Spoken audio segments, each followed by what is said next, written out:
Greetings and happy Mother's Day.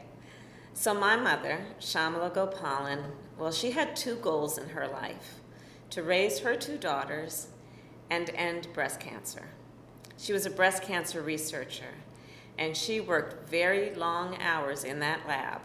After school and on some weekends, my sister and I would walk 2 houses down to the home of Mrs. Regina Shelton. Miss Shelton was a second mother to us, and she was a lifeline for my mother. My mother would always talk about how, but for Miss Shelton, she could not have done the work that she did every day. And that is the story of American mothers. Mothers relying on one another.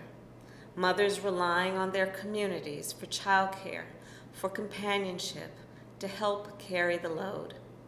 Because indeed, it takes a village. And during the pandemic, too many working mothers have been forced out of the workforce.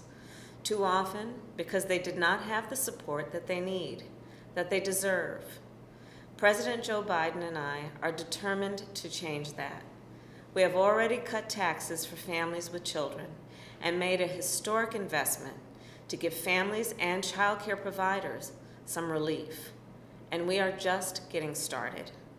With the American Jobs Plan, we will strengthen our care infrastructure because care is a literal bridge to work for so many mothers. And with the American Families Plan, we will lower the cost of childcare because we believe middle-class families should not have to pay more than 7% of their income on child care.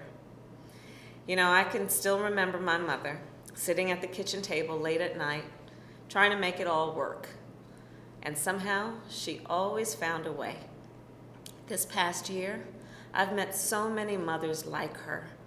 In fact, just this last month, I met Melissa Wesby. She tucks her 3 children into bed before they wake up. She leaves for work caring for COVID-19 patients as a nurse in Baltimore. And she talks about her husband and their partnership to make it all work. She loves her job, and she loves her family, and she is a hero. She deserves policies, and her family deserves policies that make it possible for her to work, that give her and her family peace of mind, that lighten their load, just like all mothers do. So the mothers, stepmothers, godmothers, grandmothers, and aunties, to all of you, I want you to know that the President and I have your back. Thank you for all that you do and for all that you are. And again, happy Mother's Day.